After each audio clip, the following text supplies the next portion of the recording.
Viajes lejanos. Robert Monroe. Si hay una primera y evidente observación a destacar es la de que sigo vivo físicamente después de 25 años de explorar personalmente la experiencia de salida del cuerpo. Un poco más ajado, pero todavía sigo más o menos operativo. Hubo varios momentos en los que no estuve tan seguro. Sin embargo, algunas de las mejores autoridades médicas me han asegurado que los problemas físicos que he tenido han sido una simple causa-efecto de vivir en una cultura civilización de mediados del siglo XX en Estados Unidos. Otros han adoptado otra postura, la de que sigo vivo como resultado de esa actividad de salida del cuerpo. Elige la que te guste. Por tanto, parecería que se puede practicar regularmente lo de salir del cuerpo y sobrevivir. También, tras haber sido examinado periódicamente por expertos, todavía puedo sostener la afirmación de que estoy razonablemente cuerdo en un mundo no tan razonablemente cuerdo. Hay muchas personas que hacen cosas raras y salen impunes de ello. Hace un siglo, podría haber sido ir sobre las cataratas del Niágara en un barril. ¿Qué es la experiencia de salida del cuerpo? Para quienes todavía no se hayan topado con el tema diré que una experiencia fuera del cuerpo es una condición en la que uno se encuentra a sí mismo fuera de su cuerpo físico, totalmente consciente, y capaz de percibir y actuar como si estuviera funcionando físicamente, con algunas excepciones. Te puedes mover lentamente a través del espacio y del tiempo, o aparentemente casi a la velocidad de la luz. Puedes observar, participar en acontecimientos y tomar decisiones intencionadas basadas en lo que percibes y haces. Puedes atravesar materia física, como paredes, planchas de acero, hormigón, la tierra, océanos, aire, incluso la radiación atómica, sin esfuerzo ni efectos. Puedes ir a la habitación de al lado sin molestarte en abrir la puerta. Puedes visitar a un amigo que está a 3000 kilómetros. Puedes explorar la Luna, el sistema solar y la galaxia, si es lo que te interesa, o puedes entrar en otros sistemas de realidad, solo tenuamente percibidos y teorizados por nuestra conciencia de tiempo-espacio. No es un fenómeno nuevo. Recientes estudios indican que cerca de un 25% de nuestra población recuerda por lo menos una experiencia de este tipo. La historia del hombre está repleta de informes de tales acontecimientos. En la antigua bibliografía se etiquetó generalmente como proyección astral. Yo empecé rechazando utilizar ese término, puesto que tenía una connotación ocultista y ciertamente no era nada científico según nuestros estándares. Charles Tart, un amigo psicólogo, popularizó el término experiencia fuera del cuerpo, cuando estuvimos trabajando juntos en los años 60. En los últimos 20 años, se ha convertido en el término genérico aceptado en Occidente para este estado de ser concreto. Sin ningún motivo evidente, empecé a salir de mi cuerpo en otoño de 1958. A la luz de los últimos acontecimientos históricos, es importante declarar que no estuvieron implicados ni drogas ni alcohol. No he sido usuario de lo primero, y soy un bebedor poco frecuente. Hace unos años me dirigía a una conferencia no muy lejos de nuestra anterior casa en el condado de Westchester, Nueva York, el lugar de mis primeras experiencias fuera del cuerpo. Mientras circulábamos pasamos por la casa y comenté que el motivo de que empezaran todavía seguía siendo desconocido. El psicólogo amigo que venía conmigo echó un vistazo a la casa, se volvió hacia mí y sonrió. La respuesta es fácil. Es la casa. Mírala con atención. Detuve el coche. La casa parecía igual. Tanto el techo verdoso como la piedra. El nuevo propietario la había conservado perfectamente. Me volví a mi amigo. No veo que haya nada diferente. El techo, dijo señalando con el dedo hacia arriba, es una pirámide perfecta. Además está cubierta de cobre como lo estaban las cimas de las grandes pirámides de Egipto antes de que actuaran los saqueadores. Le contemplé estupefacto. La pirámide de poder, Robert, continuó. ¿Has leído sobre ello? Estabas viviendo en una pirámide, eso es lo que lo hizo posible. ¿Una pirámide de poder? Bueno, quizás. Hay informes y libros que afirman que hay energías extrañas ahí. Decir que en aquellos momentos la experiencia de salida del cuerpo me asustó es quedarse muy corto. Y cuando se repitió, me llené de visiones, impulsadas por el pánico, de tumores cerebrales y de una locura galopante. Esto me condujo a extensos exámenes físicos, todos negativos, seguidos de recomendaciones de psicoterapia para un trastorno alucinatorio menor. Automáticamente descarté ese diagnóstico. Algunos de mis mejores amigos de la época eran psiquiatras y psicólogos, cada uno con sus propios problemas, aunque a buen seguro más ortodoxos. En lugar de eso, empecé obstinadamente a buscar e investigar dentro del fenómeno por instinto de autoprotección, y como el miedo y el pánico continuaban, la creciente curiosidad me llevó a dejar atrás los círculos científicos convencionales, las religiones, la parapsicología y las disciplinas orientales. Una cosa es segura. El propósito de mi anterior libro se ha cumplido con creces. Trajo miles de cartas de todas partes del mundo, y entre ellas muchos cientos de personas escribieron dándome las gracias personalmente por tranquilizarles de que no estaban mentalmente desquiciados, que después de todo ya no estaban tan solos, con su experiencia secreta encerrada en el armario, sin poderla contar, y, lo más importante, que ellos no eran necesariamente candidatos al diván del psiquiatra ni al manicomio. Tal era el propósito que declaraba en el libro original, ayudar, ni que fuera a una sola persona, a evitar esta innecesaria reclusión. Personalmente estoy desconcertado por los cambios ocurridos en estos 25 años. En la mayoría de círculos académicos e intelectuales, ahora es bastante aceptado hablar sobre la salida del cuerpo. Sin embargo, estoy convencido de que una gran mayoría de personas de nuestra cultura todavía ignoran esta faceta de sus vidas. Lo que es seguro es que en 1959 o 1960 yo hubiera ridiculizado la idea de poder dar una charla sobre salidas del cuerpo en la institución del Smithsonian. O de que se hubiesen presentado estudios sobre el tema ante la Asociación de Psiquiatría Americana, AMA. Pero ocurrió. Uno de los enfoques más habituales que escucho me recuerda mucho el antiguo y manido rollo del mundo del espectáculo sobre la pregunta que un productor generalmente plantea al actor que busca empleo. Primero escucha lo que ya sabe. Que el actor apareció en The Great One, en 1922, que protagonizó Who Goes There, en 1938, que ganó el premio de la crítica por su dirección en Nose to Nose, y que en 1949 interpretó el papel de Willie en What Makes Willie Weep. El productor le interrumpe para plantearle una simple pregunta: eso está muy bien, pero ¿qué hiciste ayer? Y así es. ¿Qué he estado haciendo, fuera del cuerpo, desde la publicación de Viajes fuera del cuerpo? La respuesta que generalmente doy es esta: a comienzo de los años 70, empecé a experimentar una frustración, una limitación en mis actividades fuera del cuerpo. Para algunas personas puede resultar difícil de creer, pero esos viajes realmente acabaron aburriéndome. La excitación del principio hacía tiempo que se había desvanecido. Se me hacía cuesta arriba participar en pruebas controladas, y puesto que representaba para mí un esfuerzo, empecé a sentir que el tema concreto de la prueba no formaba parte de mi manera de funcionar. Además, cuando no tenía estas limitaciones de las pruebas, no parecía haber nada que me apasionase hacer.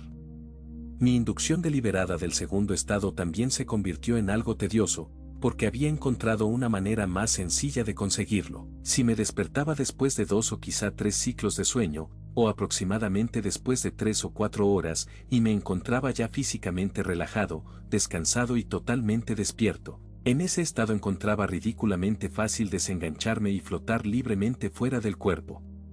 Esto, desde luego, planteaba la pregunta de qué hacer. A las 3 o 4:30 de la mañana, todos los demás estaban durmiendo. No parecía que hubiera nada a ganar yendo a reunirme con personas mientras estaban dormidos, no eran candidatos fáciles para validarlo debido a la hora.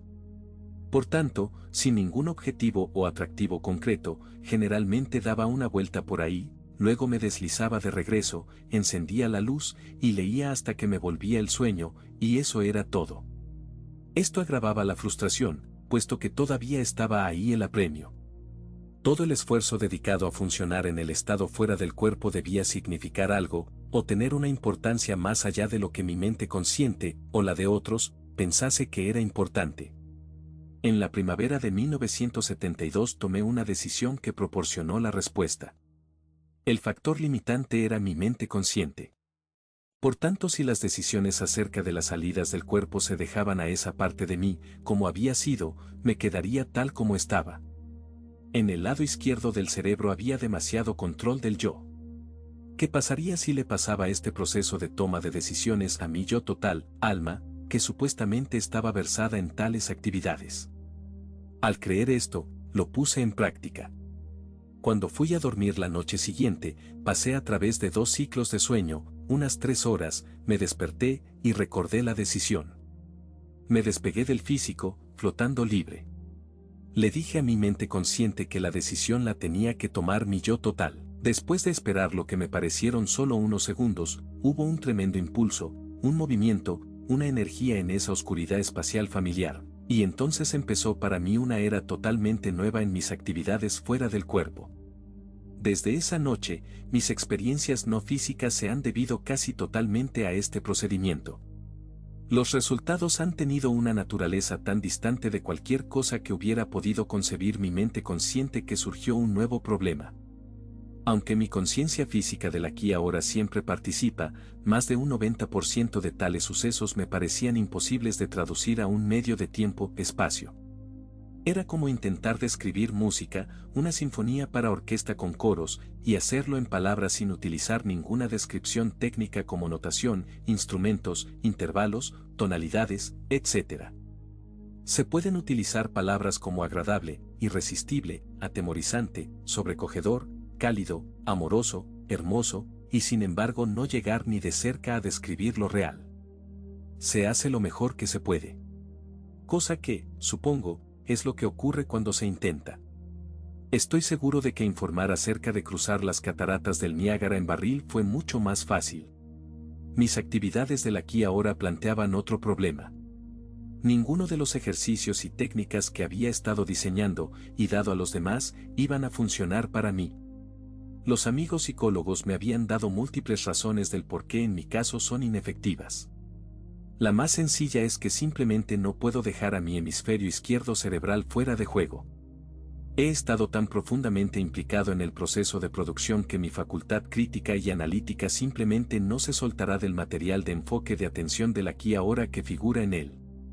También, a fin de producir esos ejercicios en audio, he tenido que escuchar muy intensamente concentrado la grabación y mezcla de los diversos sonidos que utilizamos. Evidentemente, he tenido que desconectar el efecto. Incluso un sencillo tono de una frecuencia hace que analice la frecuencia e intente determinar si es estable. Quizás haya un efecto del que no soy consciente. Pero estoy en un lugar extraño, mirando por encima de la valla el jardín que he plantado y fertilizado, observando que son otros quienes lo disfrutan. Las partes de aquí ahora de los últimos acontecimientos son relativamente directas. Por ejemplo, he llegado a ser dolorosamente, de forma literal, consciente de que mi cuerpo ha adoptado el rechazo de químicos. Esto incluye el alcohol, los fármacos de receta, la cafeína y evidentemente cualquier otra cosa que mi cuerpo diga que es antinatural para su funcionamiento. El rechazo, o la reacción alérgica, adopta la forma de abundante sudoración, vómitos o fuertes rampas abdominales. Esto puede ser provechoso, pero también tiene su desventaja. Nunca bebí de forma significativa, pero incluso un vaso de vino inicia el proceso de rechazo. Resulta particularmente difícil afrontar la cirugía.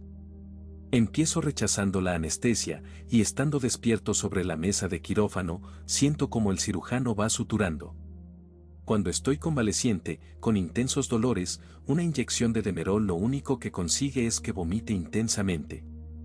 Se puede imaginar mi frustración cuando otros están utilizando un sistema que nosotros desarrollamos, que permite un control excelente del dolor durante el periodo postquirúrgico sin recurrir a fármacos. Durante mis visitas al hospital en estos últimos 10 años, el sistema solo ha funcionado para mí una vez. Me sentí profundamente decepcionado cuando no funcionó la última vez. Fue algo casi insoportable. Sin embargo, sabía que si salía conscientemente del cuerpo, no tendría el valor de volver a aquel mar de hirviente sufrimiento. Un amigo psicólogo de aquellos primeros tiempos se mostraba escéptico en relación a esta alergia a los fármacos. Además, le interesaba qué efectos tendrían en mi tipo de composición personal y física lo que ahora se denominan drogas recreativas. Probamos en mi sistema una mescalina y un LSD de calidad de laboratorio. Pero no pasó nada. Otro tema, le había preguntado a un amigo no físico si había tenido una existencia física en el pasado reciente. Fue una de las pocas respuestas verbales claras que recibí. Tu última vida humana la pasaste como monje en un monasterio en Coshocton, Pensilvania. Miré el mapa de Pensilvania y allí no figuraba indicado ningún Coshocton. Sabía que en Ohio había un Coshocton porque viví en ese estado. Por tanto pregunté de nuevo para asegurarme de que el estado era el correcto. Era Pensilvania. No le di demasiada importancia porque personalmente no estoy tan interesado en quién he sido, si es que he sido. Le mencioné el tema a un obispo católico amigo mío, y se ofreció a revisar sus registros. Pocas semanas después me llamó para decirme que realmente hubo un monasterio en un lugar llamado Coshocton, en Pensilvania. Él pensaba que podría ser interesante llegarnos hasta allí algún fin de semana y ver si yo reaccionaba con algún recuerdo. Quizás, algún día. Otro tema, el dinero en el bolsillo de los pantalones. Durante años he mantenido esto en secreto porque nadie se lo cree. Se lo mostré a mi mujer, Nancy, y ella todavía se muestra escéptica. Parece ser que si dejo cierto par de pantalones colgado en el armario del dormitorio, genera dinero en papel. Dinero de verdad, no nuevo y crujiente, generalmente bastante usado. Nunca es una gran cantidad, lo máximo que he llegado a encontrar en el bolsillo son $7. Lo normal es que haya 2, 3 o 4 dólares. El tiempo no parece ser un factor. Puedo tenerlos ignorados durante una semana y quizás haya 3 dólares. Puede que pasen 3 meses y habrá solo 6 dólares. La generación o la cantidad de dinero no parecen seguir ningún formato concreto. Puedo llevar los pantalones a la lavandería y volver con ellos cerrados herméticamente en su bolsa de plástico. La cosa no cambia. Hemos teorizado que quizá ando durante el sueño y pongo dinero en el bolsillo del pantalón, pero la bolsa de plástico sin abrir descarta esa idea. Una racionalización es que es un resultado consecutivo a una muy urgente necesidad que sentí de algunos dólares durante mi periodo de adolescencia. Hay un extraño episodio de aquella época que podría estar relacionado con esto. Una parte de mi sistema todavía recuerda esa urgente necesidad e intenta cubrirla. Lo malo es que cuando se llega a otra etapa de la vida, con 5, 6 u 11 dólares no se va muy lejos. Muy poca gente realmente se lo cree, y no les culpo. Si no me ocurriera a mí, yo tampoco me lo creería. Otro caso, en nuestra casa de la granja de Bistlefield, había un porche protegido fuera del salón. Para salir al porche se tenía que pasar a través de 2 puertas dobles y bajar una serie de escalones de baldosas que llevaban hasta el porche situado en un nivel más bajo. Los escalones eran bastante empinados, siendo la diferencia de altura de los suelos de aproximadamente unos 120 centímetros. Una mañana iba con un montón de papeles y libros en los brazos y salía por la entrada hacia el porche, cuando tropecé. Mi pie izquierdo se cruzó frente al derecho, y me precipité de cabeza al suelo de baldosas del porche. Mientras caía fui incapaz de colocar los brazos por delante. Recuerdo que pensé, bueno, esto seguramente acabará con una fractura de cráneo y el cuello roto. A unos 15 centímetros del suelo, mi caída se vio frenada de repente y aterricé con mi cabeza y hombros muy suavemente sobre el suelo de baldosas, sin más brusquedad que si simplemente hubiera apoyado cuidadosamente la cabeza. El resto del cuerpo bajó después, cayendo tan suavemente como una pluma. Me quedé allí por un momento, preguntándome qué había sucedido. Sentía que ni mi cabeza ni mis hombros estaban doloridos, no había marcas, ni morados, nada. Me puse en pie, recogí los libros y papeles, y miré el lugar desde donde había caído, buscando alguna explicación. Algo había amortiguado mi caída, pero sin duda no era conscientemente consciente de que había sido. Pocos meses después, en mitad del invierno, tuvo lugar un suceso similar. Estaba bajando los escalones delanteros, que supuestamente se habían limpiado de nieve, resbalé y empecé a caer. Esta vez no me sorprendí tanto cuando de nuevo aterricé con suavidad. De esto solo ha habido 2 acontecimientos, y no creo que fuera yo quien intentase caer deliberadamente, de forma experimental. Solo uno más de esos momentos inexplicables por ahora. Caso, uno de los acontecimientos más intrigantes tuvo lugar como resultado de una comunicación muy directa, o eso parecía. Una madrugada a mediados de los años 70, a las 3 en punto para ser exactos, realicé mi acostumbrada manera perezosa de rodar fuera de mi cuerpo. Casi de inmediato fui abordado por un individuo vagamente formado que me dio esta instrucción muy concreta: señor Monroe, esté en Eagley a las 7 de la mañana del 4 de julio. Sorprendido, le pedí que me repitiese las instrucciones. Lo hizo exactamente igual. Señor Monroe, esté en Eagley a las 7 de la mañana del 4 de julio. Antes de que tuviera la oportunidad de preguntar por qué, o de qué iba todo, la forma se desvaneció desapareciendo. Rodé de regreso a mi cuerpo, me senté y escribí cuidadosamente la instrucción. La noche siguiente, cuando hice lo mismo, casi de inmediato se presentó la forma de nuevo con el mismo mensaje. Era muy rotundo, casi una orden, y nuevamente la figura se desvaneció antes de que tuviera la oportunidad de preguntar más. La tercera noche intenté ver si se repetía de nuevo, pero no hubo reacción. Lo más impresionante de ello era que la instrucción era muy clara. Y que la segunda noche se repitió exactamente igual. Y lo más importante es que ellos realmente me llamaron por mi nombre. Esta instrucción suscitó un montón de curiosidad en mí y en aquellos amigos y familiares a quienes se lo comenté.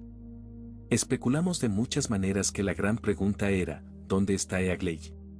La instrucción la recibí más o menos en abril, y parecía que tenía un montón de tiempo para encontrar qué significaba el mensaje.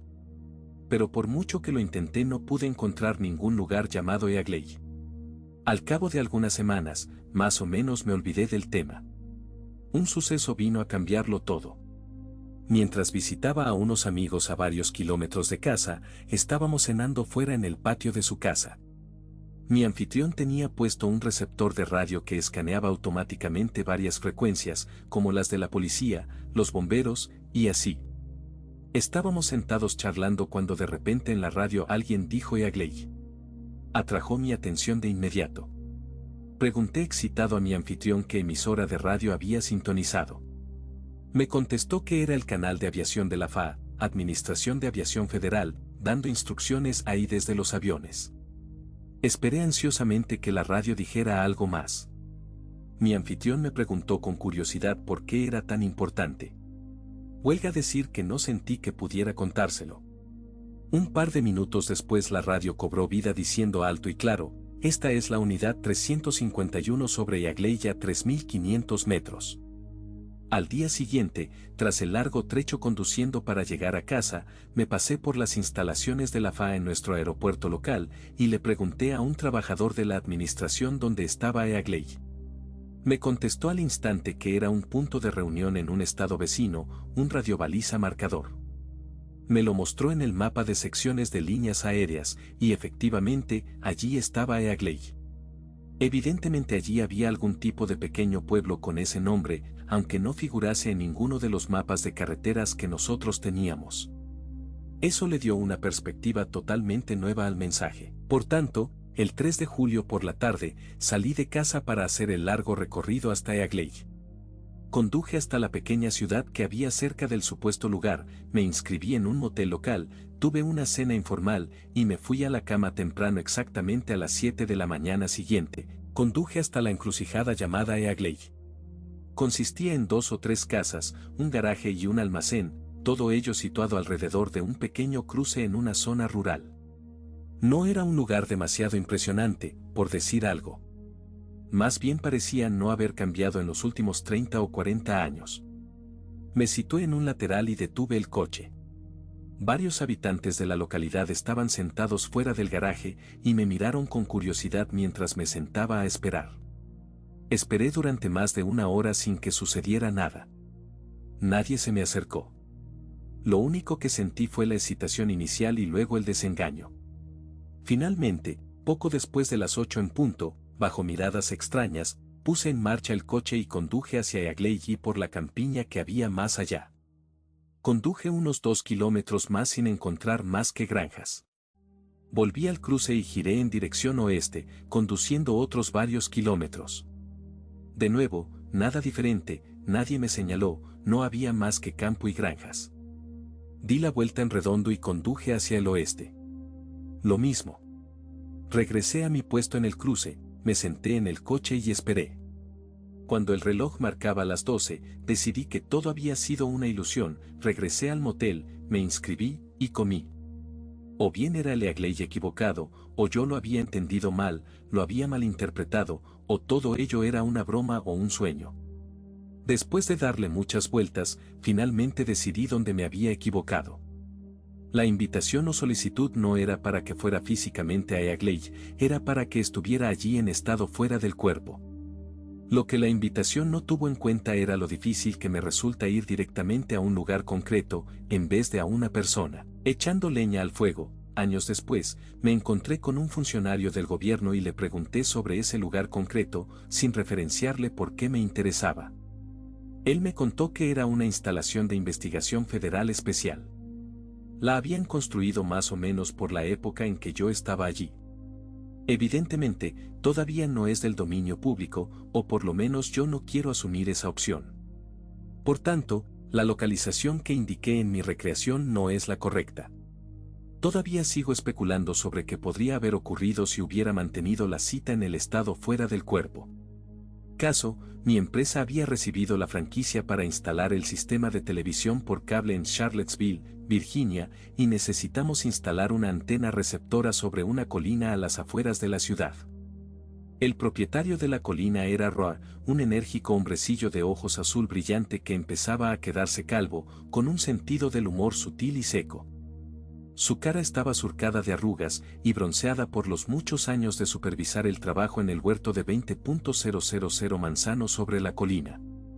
Como era un verdadero escocés, la negociación fue elaboradamente informal, pero llegamos a una conclusión muy razonable y equitativa. Y nos hicimos amigos. Un viernes después de comer, me miró y guiñándome un ojo me preguntó, ¿te gusta jugar a cartas? Una excitación conocida de antaño surgió en mí. ¿Qué tipo de cartas? Bueno, dijo, hay algunos que no le llaman póker porque jugamos muchos juegos locos, pero te puedes divertir un montón con ello. Son juegos de solo 10 y 20 centavos, por lo que no esperes hacerte rico. Cada viernes por la noche nos reunimos en casa de un colega diferente y lo único es que no hay bebidas. Es el juego de póker más antiguo y continuado en la ciudad de Charlottesville. Debe haber estado funcionando seguido durante 70 años, y eso es mucho tiempo. Si quieres venir esta noche, te recogeré allí donde estés, sobre las 7:30. Pasarás un buen rato en el ensayo del coro. Lo miré sin comprender. ¿Ensayo del coro? Él sonrió. Así es como lo llamamos aquí en Virginia.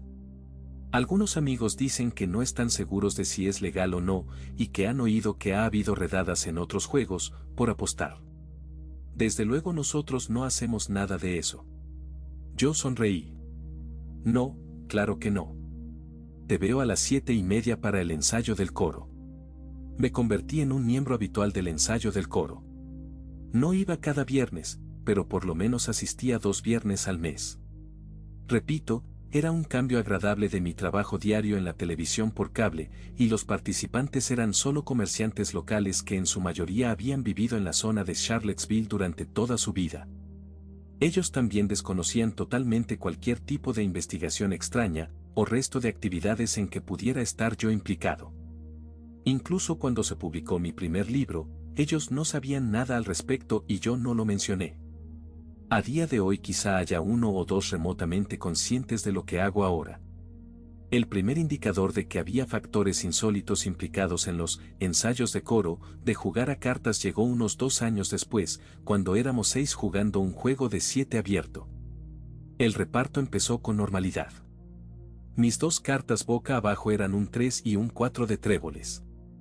Entre las cartas boca arriba que me habían repartido había un 5 y un 7 de tréboles. La jugada era bastante fuerte, había parejas en toda la mesa, incluyendo un par de ases en las cartas boca arriba de Roy. Luego me planté en la apuesta, cosa que no tenía razón estadística de hacer, intentando conseguir una escalera o un color, y se repartió la 7ª carta, la última, a cada uno de nosotros boca abajo. Yo no miré la mía. De repente, de forma incuestionable, sabía que la carta que me habían repartido era el 6 de tréboles. Era muy extraño, simplemente era un pálpito, lo sabía. Roy, le dije, señalándole la carta que todavía no había tocado, eso es un 6 de tréboles, y hará que tenga una escalera de color. Y eso le gana a tu full de ases. Roy miró la carta y luego me miró a mí con una sonrisa burlona. Él ya había mirado su última carta y sabía que tenía full de ases. Tengo 5 que dicen que no lo tienes. Que no es el 6 de tréboles. Yo alargué el montón de fichas y dije, allá va, Roy. Él sonrió e igualó el montón. Está bien, enséñamela. Le di la vuelta y era el 6 de tréboles. Roy sonrió. Eso no le gana a mi full. Le dio la vuelta a su full de ases, lo que derrotaba a las otras manos de la mesa. Yo tengo otros 5 que dice que no tienes el 3 y el 4 de tréboles en las que están boca abajo. Yo sonreí. No quiero quitarte el dinero, Roy. Una escalera de color gana a mi full de ases. Empujó otro montón. No creo que la tengas. De alguna manera sabías que había un 6 de tréboles y deberías dejarlo mientras vas ganando. Yo sonreí y dije, no quiero otros 5, Roy. Y entonces le di la vuelta al 3 y al 4 que estaban boca abajo y que componían la escalera de color de tréboles. Él se la quedó mirando y dijo, esto es increíble. En la siguiente mano, con Roy repartiendo, la sensación que tenía todavía seguía allí, muy fuerte, el pálpito. Ni siquiera miré las cartas que estaban boca abajo. De las 4 cartas repartidas boca arriba había un 5 y un 7 de corazones. Lo sabía. Es todo lo que puedo decir. Lo sabía. Roy, le dije, ¿ves este 5 y este 7 de corazones? Roy asintió. Esta vez él no tenía los ases. Bien, dije, esta última carta que vas a repartir es un 6 de corazones, y con ello tendré una escalera de color de corazones. Como ves, todavía no he levantado mis cartas de abajo. Él asintió, observando. Roy era quien había repartido. El resto de jugadores estaban observando atentamente, esperando que perdiera. Roy era un jugador de cartas excepcional. La última carta me la sirvieron boca abajo, y antes de que pudiera levantarla, Roy dijo, apuesto otros 5 a que no es el 6 de corazones. No, de hecho, que sean 10. Y arrojó un montón de fichas. No quiero quedarme con tu dinero, Roy, le dije, sonriendo. No te lo vas a quedar, y yo no te lo voy a dar, dijo él. Toma una. Lo hice. Ahora dale la vuelta a la carta, pidió. Lo hice, y era el 6 de corazones. Me miró con absoluta sorpresa. Él repartía las cartas. En este marco de referencia no era posible hacer ningún truco. Además, dije, estas 2 cartas que todavía no he mirado son el 3 y el 4 de corazones. Roy me miró. Apuesto 20 a que no lo son. Con la mayor naturalidad le dije, no quiero quitarte el dinero, Roy, y destapé las 2 cartas. Eran el 3 y el 4 de corazones. Roy miró la escalera de color, igual que la de antes, salvo que ahora era de corazones. A veces eres el tipo más afortunado con que me haya topado nunca. El resto de la mesa convino en ello. Durante varios meses esta particular racha de suerte fue la comidilla. Las posibilidades de sacar 2 veces seguidas escalera de color del mismo palo, por parte de la misma persona, en un juego de cartas a 6 manos son aproximadamente de 5.780.000 a 1. ¿Cómo ocurrió? Lo ignoro. ¿Cómo lo hice? Muy sencillo, tuve la seguridad. Sospecho que muchos apostadores profesionales han hecho un montón de dinero con cosas así, y también lo han perdido porque el pálpito no era correcto. 2. James Senki y demás. Con la publicación del libro Viajes fuera del cuerpo, empezamos a recibir consultas sorprendentes, información y cooperación de fuentes totalmente inesperadas. Un libro que pretendía ser para el público en general estaba atrayendo el interés de círculos científicos y académicos. Nuestro laboratorio al oeste de Charlottesville, en Virginia, se abrió para funcionar de forma totalmente voluntaria. Originalmente se llamó Laboratorios de Investigación Bistrefield, pasando posteriormente a ser el Instituto Monroe de Ciencias Aplicadas. Utilizar el nombre de Monroe no fue por cuestiones de ego, simplemente era la manera más rápida de que se aprobara el título de forma oficial. Y lo de Ciencias Aplicadas era bastante particular. Sentíamos que la comprensión de la salida del cuerpo se podía lograr de forma compatible con nuestras ciencias occidentales, y que el mayor servicio que podíamos llevar a cabo sería el de aplicar los descubrimientos o información que encontrásemos. El laboratorio consistía en un edificio de una sola planta diseñado para tal propósito, que incluía 2 oficinas, una sala de estar y un ala de investigación. En el ala se hallaba una habitación con instrumentos, o sala de control, 3 cabinas de aislamiento y una sala de reuniones. Las 3 cabinas se hallaban conectadas de forma independiente con la sala de control, tanto para el seguimiento fisiológico como para la emisión de diversos tipos de señales auditivas y electromagnéticas que estimulasen una reacción en el sujeto voluntario de la cabina. Las propias cabinas contenían cada una cama de agua templada, que proporcionaba así una condición de comodidad en total oscuridad. También había un control ambientas en cuanto al aire, la temperatura y la acústica. Un sujeto en la cabina podía estar conectado para transmitir a la sala de control una amplia gama de señales fisiológicas. Estas incluían 8 canales de EEG, pautas eléctricas de las ondas cerebrales, EMG, tono muscular, pulsaciones y voltaje corporal. A medida que se fueron desarrollando las cosas fuimos capaces de determinar la mayor parte de lo que queríamos saber simplemente leyendo los cambios en el voltaje corporal. Aparte de los participantes que nos visitaban desde fuera de la ciudad, teníamos un grupo de voluntarios locales que consistía en varios médicos, un físico, un ingeniero electrónico, varios psiquiatras y trabajadores de los servicios sociales, además de un surtido de amigos y familiares. La mayor parte de los experimentos e investigación tenían lugar por la noche o en fines de semana, y todos nosotros trabajábamos en otras profesiones. Mirándolo en retrospectiva, la inmensa contribución que este grupo aportó libremente fue el principal factor que ayudó a que se iniciara todo el proceso bajo estas nuevas condiciones, y es algo por lo que siempre estaré agradecido. Se necesitó mucha paciencia y dedicación para pegar los electrodos y luego estar tumbado hora tras hora en una cabina a oscuras, informando los resultados subjetivos de las diversas pruebas, resultados que podían ser correlacionados con las lecturas de los instrumentos en la sala de control hasta el punto de conseguir lograr un consenso. Nuestros primeros estudios fueron una continuación de la investigación sobre el sueño iniciada en Nueva York. La necesidad de solucionar un problema nos aportó uno de nuestros primeros resultados importantes.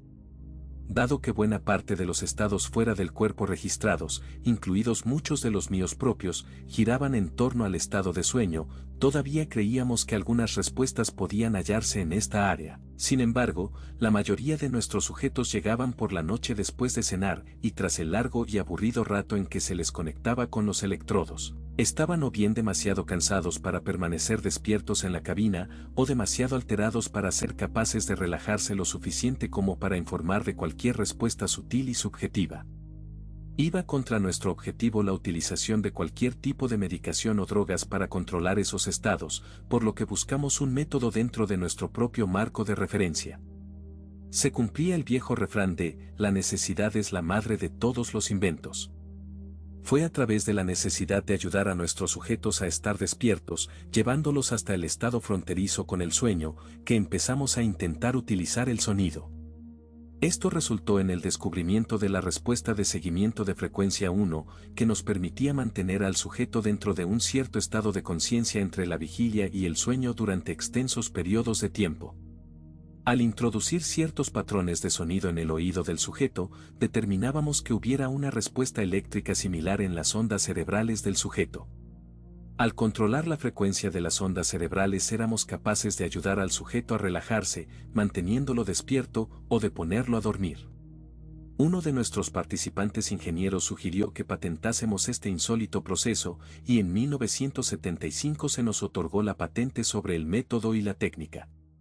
Cruzando las referencias de las diferentes frecuencias efectivas entre los sujetos, lentamente empezamos a desarrollar combinaciones de frecuencias de sonido que creaban frecuencias de respuestas de seguimiento que facilitaban enormemente la salida del cuerpo y otros estados de conciencia poco habituales. Entre estos, desde luego, había un medio muy efectivo de moverse dentro de lo que generalmente se conoce como estado meditativo. Todo esto no sucedió rápidamente. Unas pocas palabras abarcan cientos de horas de unir patrones de sonidos diferentes y de ir probando las respuestas, con los sujetos pacientemente tumbados en una cabina mientras el sonido trinaba en sus oídos, cambiando lentamente el tono, mientras el técnico en la sala de control observaba los cambios en los instrumentos de seguimiento. Durante estas sesiones nuestros participantes voluntarios aprendieron a relatar verbalmente cualquier cambio en su condición mental o física.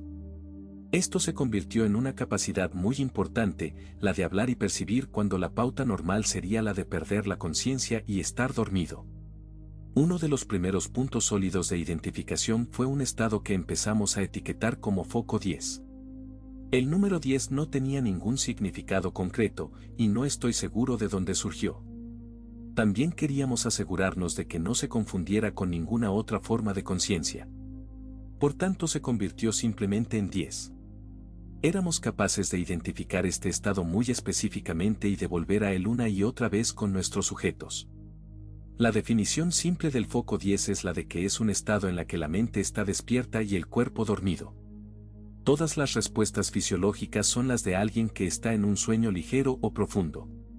Sin embargo, los patrones de ondas cerebrales son diferentes. El EEG muestra una mezcla de ondas que generalmente se asocian con el sueño, ligero y profundo, y con señales superpuestas de ondas beta, estado de vigilia. Gradualmente fuimos desarrollando un grupo muy especial, un total de unos 8 sujetos totalmente familiarizados con el estado del foco 10. La comunicación en el foco 10 a través del sistema de micrófono y casco se convirtió en algo habitual, como si estuviésemos sentados uno frente al otro en una sala de conferencias. A partir de la lectura de los instrumentos podíamos decir con facilidad cuándo estaban y cuándo no en el foco 10. No podía ser fantaseado o falseado, incluso aunque hubiera existido cualquier remoto deseo de hacerlo. Desde luego había muchas ocasiones en las que no eran capaces de introducirse en el estado de foco 10 debido a presiones y tensiones externas de sus vidas cotidianas que no podían abandonar fácilmente. En tales casos, simplemente informaban que no podían hacerlo esa noche o cancelaban la cita. Esto ahorraba mucho tiempo y esfuerzo. Con el constante flujo de visitantes empezamos a determinar que otros, totalmente desentrenados, podían ser ayudados a entrar en el foco 10 sin demasiados problemas. El proceso de aprender a comunicarse verbalmente costaría más tiempo. Para ver hasta dónde podíamos llegar, enviamos una cinta con la mezcla de señales a un amigo psiquiatra de Kansas. En un experimento, él la probó sobre 4 sujetos totalmente inexpertos y sin sugerencia alguna de qué esperar.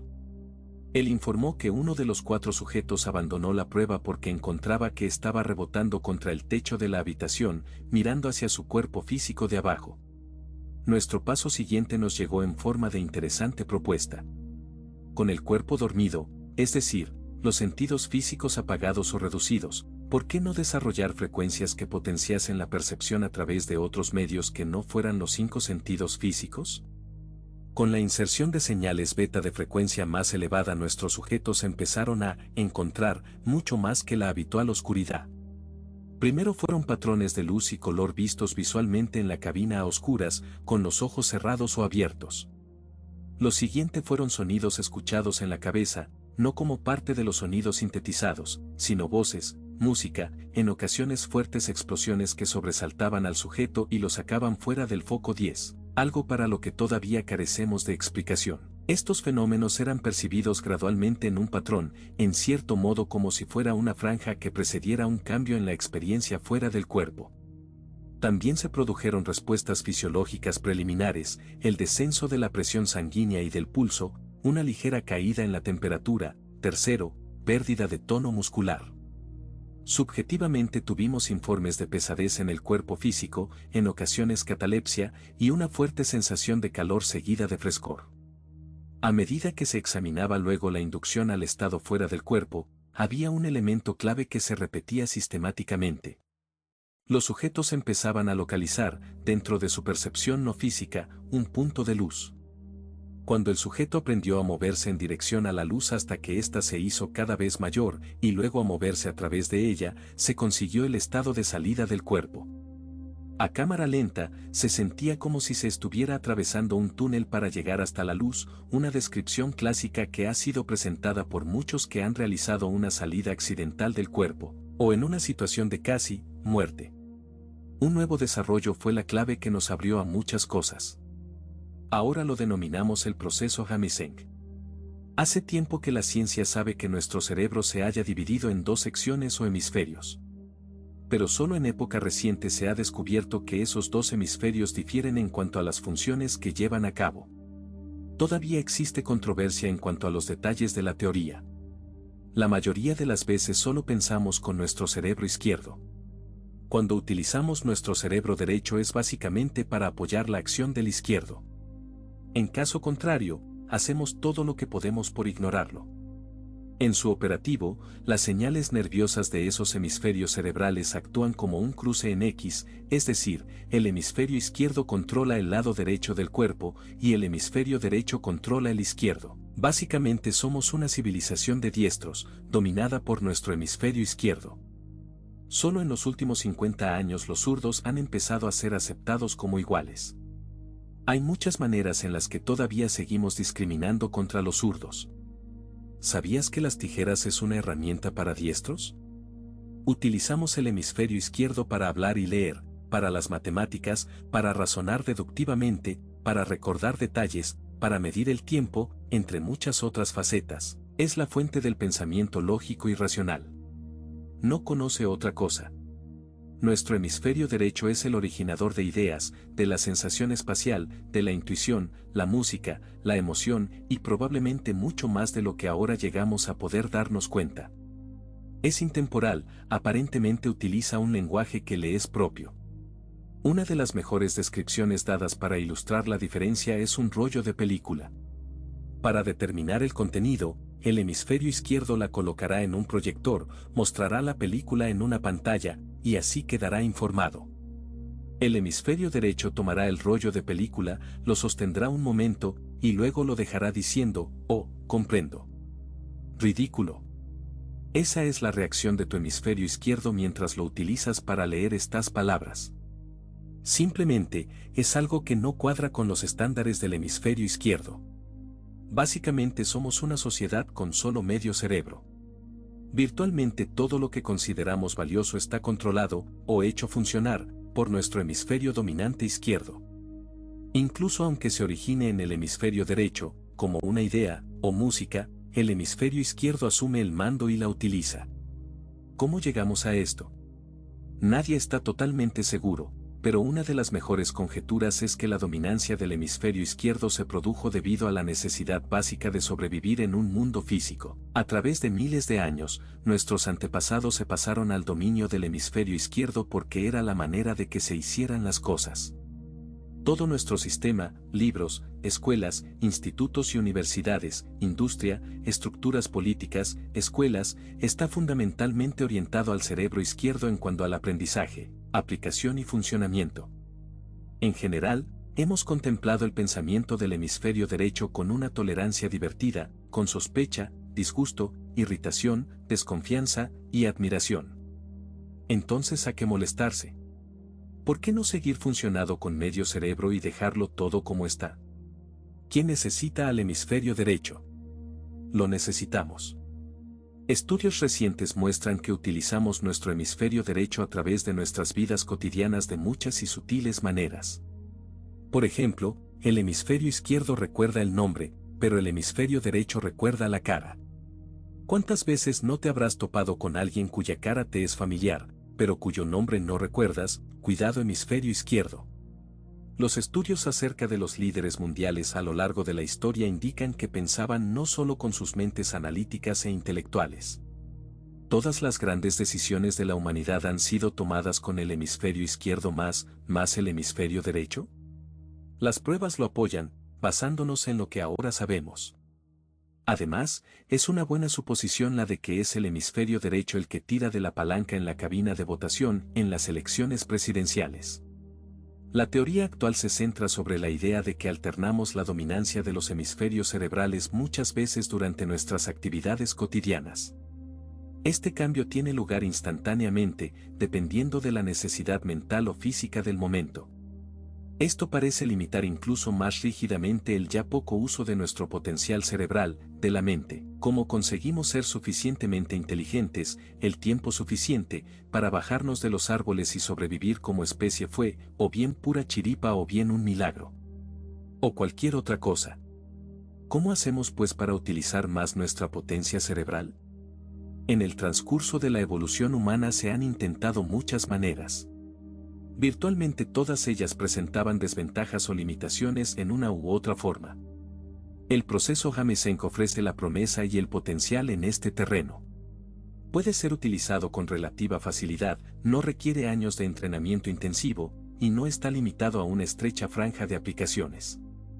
Hemisync, abreviatura de sincronización de hemisferios, Hemispheric Synchronization, utiliza patrones de sonido para ayudar a crear simultáneamente una forma de onda idéntica en ambos hemisferios cerebrales. Esto significa que cuando tus oídos oyen cierto tipo de señal sonora, el cerebro tiende a responder o resonar con señales eléctricas similares. Sabiendo que diversas ondas eléctricas cerebrales son indicadoras de estados de conciencia, tales como despierto o dormido, se puede por tanto escuchar un patrón de sonido similar que te ayudará a estar en el estado de conciencia despierta, deseado. Hamesenck lleva el proceso un importante paso más adelante. Cada oído envía su señal del nervio dominante al hemisferio cerebral opuesto, siguiendo el modelo de X. Cuando se envían pulsos de sonido separados a cada oído, utilizando unos cascos para aislar un oído del otro, las mitades del cerebro deben actuar al unísono para escuchar una tercera señal, que es la diferencia entre las dos señales de cada oído. Por ejemplo, si escuchas un sonido que mida 100 en un oído y otra señal de 125 en el otro oído, la señal que tu cerebro total generará será de 25. Nunca es un sonido verdadero, sino una señal eléctrica que solo puede ser creada por ambos hemisferios cerebrales actuando y trabajando conjuntamente. La señal así generada tiene una frecuencia de banda estrecha, y a menudo una amplitud o fuerza doble que la de una onda de forma cerebral de EEG. Si la señal anterior, de 25 es una que produce cierto tipo de conciencia, entonces todo el cerebro, ambos hemisferios, se centran en un estado de conciencia idéntico al mismo tiempo. Y lo más importante, la condición puede ser cambiada a voluntad, cambiando el patrón de sonido. También puede ser aprendida y recreada de memoria si surge la necesidad. Una vez que el investigador o médico clínico está expuesto a algunos de los potenciales del proceso de Hemisync, su primer pensamiento es la aplicación dentro de sus propias esferas de interés. Una ilustración de esto se halla en el campo de la psiquiatría. Aparentemente la utilización del Hamesenck en psicoanálisis abre niveles de memoria en el paciente que los métodos de entrevista estandarizados pueden tardar años en conseguir. Otro uso experimental ha sido para reducir la tensión de estrés en los pacientes. A veces el cambio es tan sutil que ni siquiera el propio paciente es consciente de ello. Uno de nuestros socios psiquiatras estaba tratando a un coronel de la Fuerza Aérea de problemas relacionados con el estrés. Tras 2 semanas de trabajar con el Hamesenck y con el psiquiatra, el coronel estaba furioso y quería dejarlo. «Esto no me está haciendo un carajo», informó. «Todo sigue igual. No siento nada diferente, ni una sola cosa». Dudó. «Bueno, la otra noche salimos a cenar con mi mujer por primera vez en 6 meses. Ah, sí, también finalmente el fin de semana llevé de pesca a mi hijo, cosa que le había prometido desde hace tiempo. Pero eso es todo. Nada más, ni una sola cosa». Nuestro amigo psiquiatra simplemente asintió. Se ha hablado mucho del uso del Hamesenck en casos terminales. Sin embargo, a pesar del amplio interés y de las numerosas solicitudes, muy pocos han llegado realmente a utilizar el sistema con pacientes concretos. Un ejemplo de ello tuvo lugar con otro socio psiquiatra, que estaba tratando lo que podría ser etiquetado de caso terminal declarado. Su paciente era un psicólogo que llevaba enfermo 2 años, y se había vuelto adicto a la medicación para manejar el dolor de su enfermedad. Con ello el problema era doble, se suponía que el paciente sabía todas las respuestas y que automáticamente se resistiría a todo tratamiento normal, a lo que se añadía la drogodependencia. Nuestro psiquiatra empezó a trabajar diariamente con él utilizando el proceso de Hamesenck. El miércoles de la segunda semana, ocurrió un simple pero importante acontecimiento. El paciente fue capaz de irse a dormir por la noche, por primera vez en 2 años, sin ningún dolor ni sedantes para dormir. Al cabo de 2 semanas, el paciente volvió a su casa. Murió varios meses después, y el relato final lo realizó su esposa. El paciente del psicólogo había pasado la última semana de su vida tranquilo y calmado, totalmente libre de dolor, sin tomar medicación alguna, y había pasado sus últimos días de vida con su familia de forma pacífica y agradable. El psiquiatra que le trató cree que su exposición al Hamiseng durante el tratamiento fue lo que lo hizo posible. Otro amigo psiquiatra, activo en la investigación con esquizofrénicos, encontró que bajo ciertas pautas de Hamiseng un paciente perdía muchos de los síntomas de su enfermedad. Cuando se desconectaba el sonido del Hamiseng, regresaba a su típica condición psicótica. Este era solo un paciente en concreto. Sin embargo, plantea que se realice una investigación posterior para determinar si el paciente puede ser entrenado para replicar las condiciones creadas por el Hamiseng, además de algún tipo de codificación o entrenamiento que le permita recordarlo y utilizarlo en su vida diaria. Seguramente una de las aplicaciones más provechosas del Hamiseng es una serie de formación que denominamos tratamiento de emergencia. Está diseñado para ayudar a un individuo a través del proceso de una enfermedad grave, lesiones por accidente o cirugía. Me viene a la mente uno de los primeros ejemplos. Un consejero psiquiátrico visitó nuestro laboratorio porque tenía referencias de algunos de nuestros trabajos, y en el transcurso de la conversación descubrimos que en aquellos momentos era el segundo receptor más antiguo de trasplante de riñón que seguía con vida. En el transcurso de los años había pasado por 15 operaciones sucesivas para corregir los efectos de los productos químicos que debía ingerir, a fin de evitar el rechazo del riñón trasplantado. El martes siguiente debía pasar nuevamente por cirugía por 16ª vez. Le sugerimos que intentase la serie del tratamiento de emergencia, cosa a la que rápidamente accedió. Su caso era importante en que, debido a las muchas operaciones previas, su médico tenía un historial muy detallado de su estado fisiológico durante la operación, cuánta anestesia requería, qué se necesitaba para controlar su dolor y su índice de recuperación, entre otros temas. Sabiendo todo esto, su médico estuvo de acuerdo en permitirle que utilizara la cinta de la serie, que implicaba ejercicios preliminares y luego escuchar la cinta del Hamiseng en el quirófano durante la operación propiamente dicha, durante la recuperación y de nuevo durante la convalecencia. El martes programado fue operado a las 11. Según el informe, el cirujano estuvo a punto de cancelar la operación debido a su baja presión sanguínea. Sin embargo, era constante, por lo que decidió que no constituía un peligro grave. A las 4 de la tarde el paciente me llamó desde su habitación en el hospital. Estaba sentado en la cama. Pensé que le gustaría saber cómo fue. Su voz sonaba fuerte. Me pincharon una dosis de analgésico antes de que tuviera la oportunidad de detenerlos, pero no he necesitado nada más. El único problema que he tenido es que intenté levantarme para ir al baño y me desmayé. El doctor me informó de que mi presión sanguínea seguía siendo muy baja. ¿Es normal eso? Intenta contar hacia atrás del 10 hasta el 1, le contesté, y mira entonces dónde tienes la presión sanguínea. Por lo que parece, la cinta de recuperación no te sacó de ello totalmente. Llámame luego de que tu médico te tome de nuevo la presión.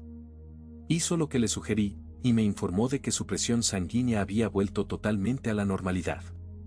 Según su historial, su tiempo de recuperación quedó reducido a la mitad de lo que había sido en todas sus operaciones anteriores. Y lo más importante, fue capaz de controlar totalmente el problema de dolor crónico que le había acosado en los meses y años anteriores.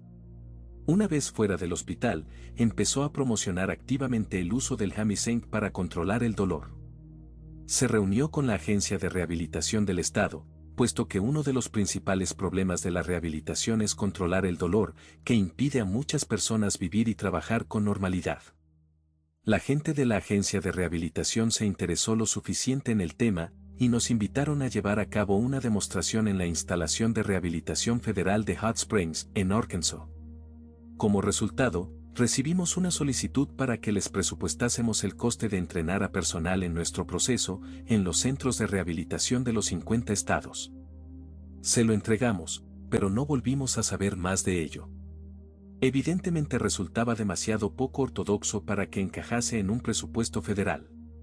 La utilización del tratamiento de emergencia durante la cirugía ha tenido varios grados de éxito, sin ningún fallo, siempre que ha sido utilizado adecuadamente. Un cirujano vascular lo ha utilizado en más de 30 pacientes y sigue teniendo dificultades en reclutar a sus compañeros profesionales para que lo utilicen. El presidente de una gran corporación lo utilizó durante la operación y rechazó cualquier analgésico o sedante postoperatorio. Evidentemente llegó a sentirse tan irritado con los procedimientos hospitalarios que se dio el alta a sí mismo 3 días después de la operación. Una chica joven tenía una cirugía abdominal mayor y estaba haciendo paracaidismo una semana después. La serie del tratamiento de emergencia ha tenido una historia destacada. El mayor problema es conseguir el consentimiento del cirujano y del personal hospitalario para utilizarlo en su entorno altamente protocolizado. Para una buena noche de sueño el Hamiseng parece ser tan efectivo como los fármacos que se recetan. Los ejecutivos que tienen que hacer largos desplazamientos aéreos lo utilizan para combatir el jet lag. Otros encuentran que es útil para reducir el estrés y la tensión o para desempeñarse mejor jugando al golf. Como herramienta de aprendizaje, tiene una gran capacidad para centrar y mantener la atención.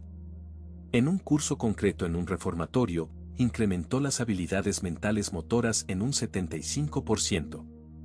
En otra prueba, los estudiantes de código Morse mejoraron su capacidad un 30%. En la otra escala de nivel, los estudiantes de primaria en Tecoume aprendieron en 4 semanas lo que generalmente lleva todo un semestre. Estos y otros resultados nos llevaron al inicio de las definiciones de qué estábamos haciendo y de por qué lo estábamos haciendo. Parecía ser algo muy diferente a encontrar maneras de activar estados de salida del cuerpo.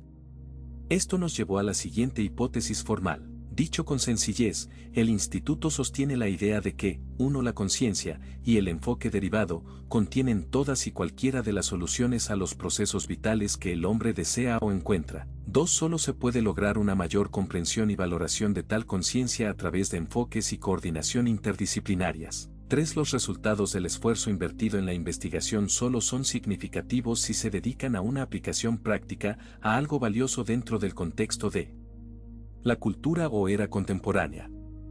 Esto nos llevó al fundamento de que la conciencia es una forma de energía en funcionamiento.